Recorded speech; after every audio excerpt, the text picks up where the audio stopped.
everyone, here's part 3 of our cinnamon cake. We made the glaze. It's 2 cups powdered sugar, 5 tablespoons of milk, and 1 teaspoon of vanilla.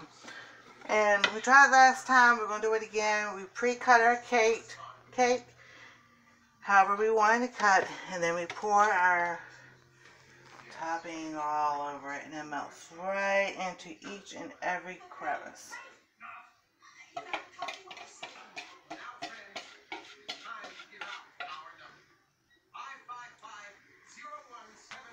Then let it cool. Put some plastic wrap over it overnight. You can serve it with ice cream topping. Now we do have the Ready Whip non-dairy made with almonds topping, so you can have some good topping on it.